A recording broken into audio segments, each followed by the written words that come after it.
And as I said at the beginning, we're making history over the next few days, and I'm glad to let you know that this is Vincent's first public address coming up here. So give him a warm welcome. This is Vincent Wen with Masari.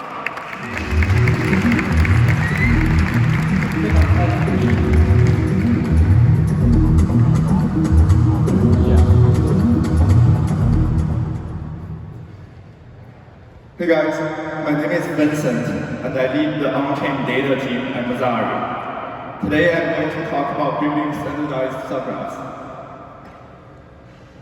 Before going into the details, many of you are probably wondering why. There are thousands of subgraphs built for hundreds of protocols out there. Why do we need to build more subgraphs? Let me start with the story of Vincent the plumber.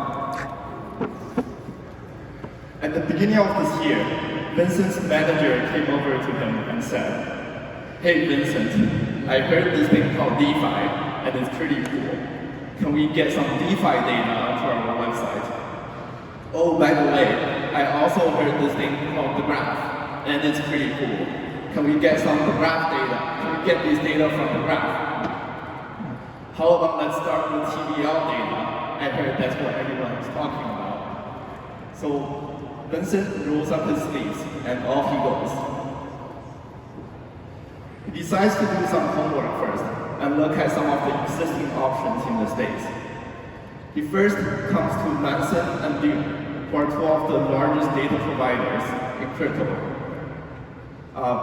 They have a lot of data available on their websites that you can visualize through their fancy dashboards. However, all the data live under walled garden that are not easily accessible by people using API or programmatic access. Next, he comes to DeFi Llama, which is great because all of the data are open and accessible on DeFi Llama, and you can also look at their source code, so everything's open source. But the problem is, they don't have a lot of data. Most of the data are revolving around TVL, and that won't be enough for us further down the road. Similarly, for Token Terminal, they have an API access, but they are also limited in terms of the amount of data, as well as the number of protocols supported. So finally, he arrives at the graph, which at this point seems to be the best option out there. So the graph is completely open and decentralized, allowing anyone to have free access to all the data built on top of the protocol. They have a lot of data available, pretty much every raw data that you can get on the blockchain, you can access them from the graph. And they have this very nice GraphQL API that sits on top of the subgraphs, making it very easy for people to query that data. So Vincent, having his entire network deposited into DeFi lending protocols, farming that 100% APY, decides to start with Compound and Aave first. So if he goes to the graph.com, and types in Compound in the Graph Explorer, and this is what he sees. After going through all the 260 Compound subgraphs and the 145 Aave subgraphs deployed across the hosted service as well as the decentralized network, he was finally able to find the right ones to use to get the TVL data. But now looking at the schema of the two protocols, they are completely different. We have many fields that are not immediately clear which ones you should use, especially for Aave. There's a ton of stuff here, and all the variables have like really long names that's pretty much gibberish to them. After banging his head on the ball for 3 days, he was finally able to understand the schema and come up with queries to get the data. And these are the queries. So the first thing he noticed that TVL, despite being the most popular metric in DeFi, is not available in either subgraph. To get them, you have to go through the individual lending pools and aggregate them yourself.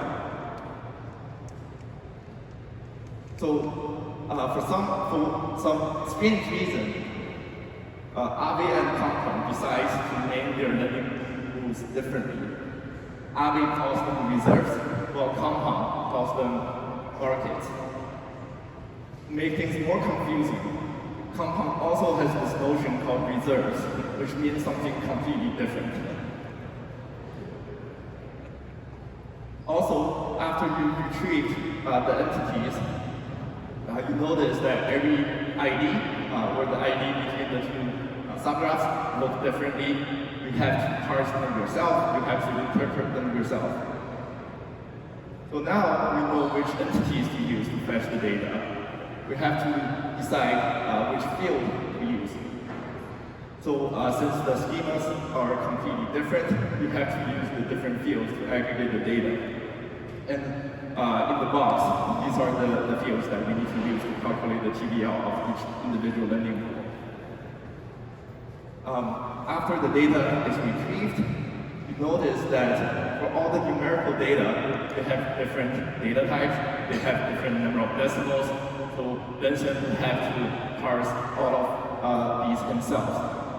The same thing applies to price data, because TVL is usually denominated in US dollars, so you have to convert everything to US dollar terms. And for Compound, the way you do that is to first convert the C tokens to the underlying token using the exchange rate, and then you multiply that with the price of the underlying token in USD. For Aave, it's even more complicated because the pricing is in ETH, so you have to find the price of ETH for that specific block at that point in time. So at this point, Vincent looks like this.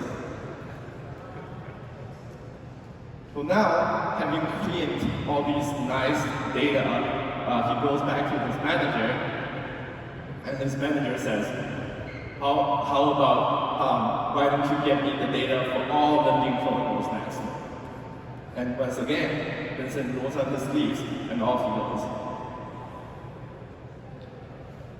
He first arrives at this DGen lending protocol that was hugely popular last year called Abracadabra, and sees that the schema of Abracadabra, as you can see here, it looks nothing similar to what we saw before for Aave or Compound. So we would actually need to understand that schema and figure out which entities and fields to use to get the TVL. Same thing applies for Maker, the OG CDP protocol. I'm not sure why they have a tiny schema right here. I'm not sure if you can find the TVL from the schema, but I'm sure Vincent does. Here's the schema for Liquidity. As you can see, it's very different from everything else. And this is Euler Finance, another up-and-coming lending protocol. And Maple Finance. All of them are completely different. And Vincent is about to hand in his resignation letter. So I think the lesson that we've learned here is that despite we have so many subgraphs built for different protocols deployed across all the networks, the subgraphs are very difficult to use as the user to fetch the data. So the key point I wanted to drive home here is that a subgraph is a product, and the product needs to have good user experience. Now I'm going to talk about our approach. So instead of starting with the individual protocols and the events and the smart contracts underneath, I try to expose as much data as possible. What we do instead is that we start with the end users and see what kind of data they want and what kind of use case they have. For example, that include the protocols, the developers, the researchers, and the data scientists. Next, we take all the protocols in the space and we try to group them into different categories that are similar on conceptual level. For example, dexes, here we have curve, balancer, Uniswap, are all implemented very differently and have subgraphs that look very different. But they are all similar in a way that you can provide liquidity, you can swap one token to another, and the same thing applies to the lending protocols and the yield aggregators. So in terms of the schema design of the standardized subgraphs, instead of having a different schema for every single protocol in that category, we decided to use the same schema for all protocols in a category. For example, the DEXs. This way, we wanted to access data from, for example, all the DEXs in the space. You just have to come up with a single query, and you'll be able to use it for everything. In order to, we wanted the schema, the common schema, to include as much data as possible. But the problem is, every DeFi protocol is designed slightly differently. They all have their edge cases and nuances that you have to handle. So if we were to include all the data in that schema, it's going to get very bloated, and most of the fields will just be empty or not applicable most of the time. So instead, we take as much of the common data as possible. So think of the largest intertransaction among all these protocols. However, we also wanted to account for all these differences in our subgraphs. And the way we do that is to make the schema standard wholly extensible. So it's strictly additive. You can add additional entities and fields on top of the standard to account for all the edge cases and the idiosyncrasies of the protocol. Similar to ERC20 standard, as long as you implement the common interface, you are free to do whatever you want with everything else. Another issue we ran into in using these subgraphs is that a lot of them are not well documented. To understand the schema and the fields, a lot of the times you actually have to look at the source code of the subgraph itself. And sometimes even that's not enough. And you have to look at the source code of smart contract. But we want to make sure that doesn't happen, especially for the non-technical people who wanted to pull data from the subgraphs. We decided to document every entity, every single field, and make sure all the names are as intuitive as possible and as little ambiguity as possible. So here is an example of our schema. It's for the lending protocols. As you can see, it is very long. It has a lot of data. It has about 300 fields. And as you can see here, it's very well documented. We have a comment for every single protocol, for every single entity and every single field. Another problem that we've run into is that when you fetch data from multiple sources, for example, from DeFi Llama and Token Terminal, you may notice that for some protocols, the numbers are not exactly the same. Sometimes one might implement things more correctly than another. Other times they could both be correct, but they just have different definition for the metric. They could have different methodologies, they could have different ways they normalize things. But to understand all these nuances, you have to, a lot of times they are not available. Even when they are available, you have to dig through all the code to figure out what's going on.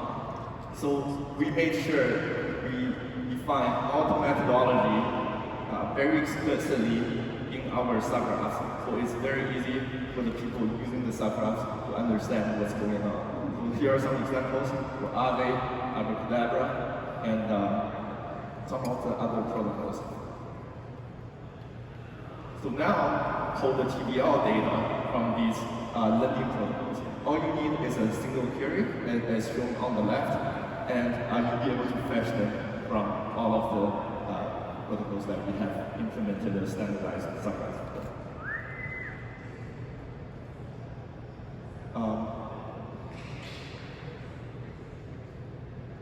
Okay, I forgot my.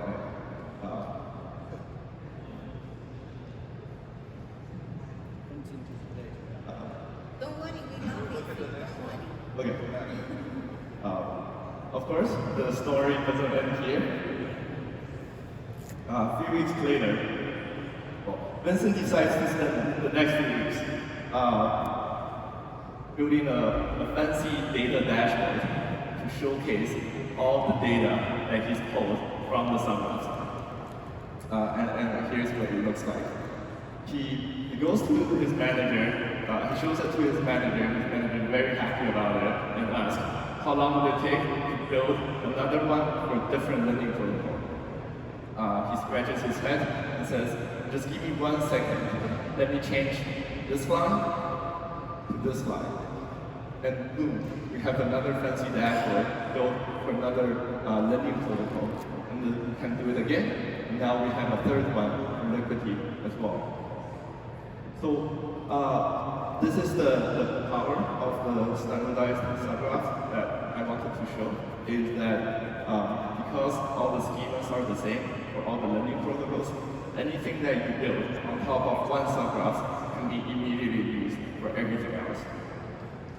This data dashboard is actually a data validation tool that we use to debug our subgraphs internally, and as well as to validate the data integrity. So as long as your subgraph implements our schema, you'll be able to use this tool. It has dozens and dozens of heuristics embedded to validate all the data points in your subgraph. It's almost like a compiler or a debugger for your subgraph. So if you built a subgraph before, you probably know how tedious and time-consuming it is to verify all the data. But this will significantly help with that process.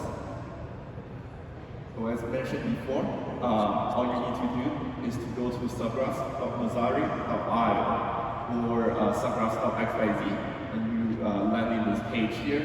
You can put in the deployment endpoint of your subgraph and hit load subgraph, and we'll pull all the data from your subgraph and visualize them in that data dashboard. So if you are not a developer but wanted to use the data in our standardized subgraphs, you can also go to here and you see a list of all the subgraphs that we have built and deployed, and then you can pull the data from them. So as of today, we have deployed somewhere between 70 to 80 subgraphs that you can consume. It's a lot of effort to go through all these subgraphs. So in addition to standardizing the subgraphs, we actually decided to standardize the deployment endpoint for these subgraphs as well. So they, as you can see here, they basically all look the same. It's the protocol name, dash, the version of the protocol, dash, the name of the network. So you can fetch everything very easily.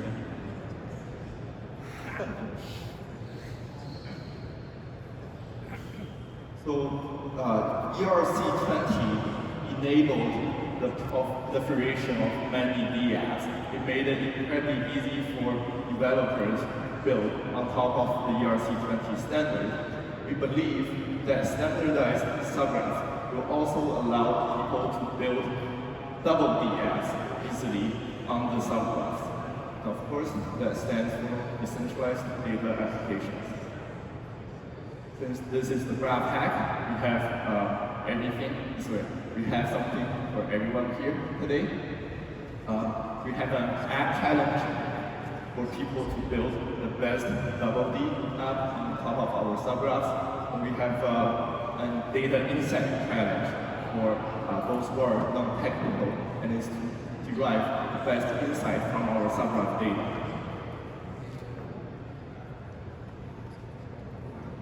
So during the development process of our subgraphs, we put together this set of smart contract interaction diagrams for different protocols that can easily visualize all the smart contracts and the events going on within these protocols.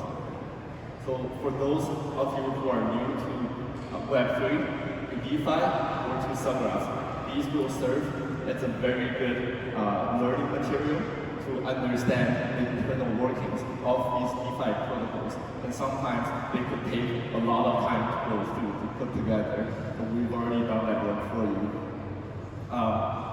They also serve as a great documentation for existing Subgraph developers who wanted to either build a new Subgraph or to maintain existing Subgraphs. All of these are available on our GitHub repo. That's from here. It's github.com/Nazari/Subgraphs. And all these Subgraph code, as well as everything I mentioned in this presentation, are open source and available in the GitHub repo as well.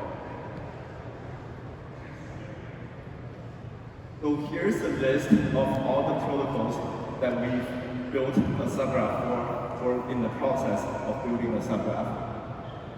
If you work at any of these protocols, you're welcome to take a look at our source code, review our source code, take a look at our methodology, as well as provide any feedback on our data quality.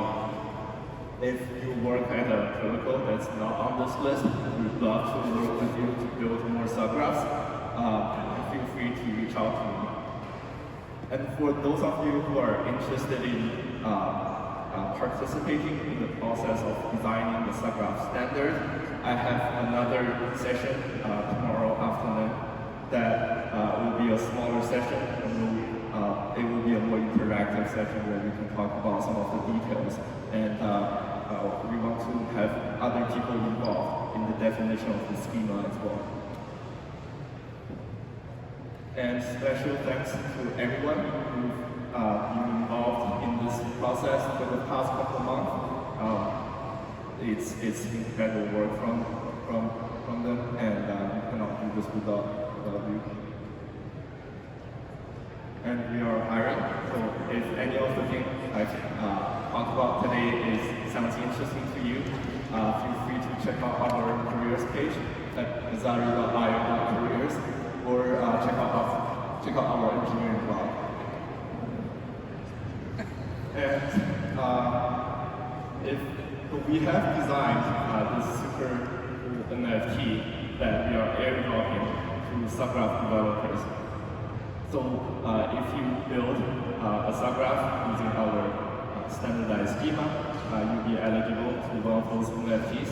They're actually upgradable, so the more Subgraphs you build, the higher level you get, and the better looking of NFT you get. And here's what it looks like.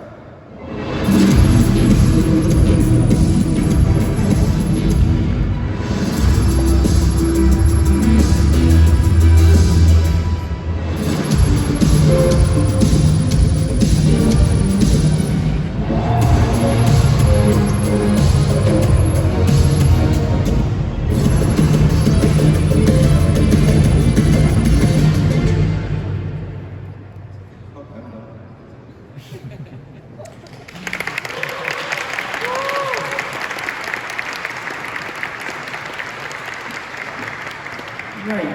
That's Vincent Nguyen, everybody, with Masari. Vincent, great job. Nice job. Thank you so much. All right, I'm going to make a couple of announcements, and then we're going to roll into our panel discussion. The first announcement I want to make is there's a women's empowerment event on site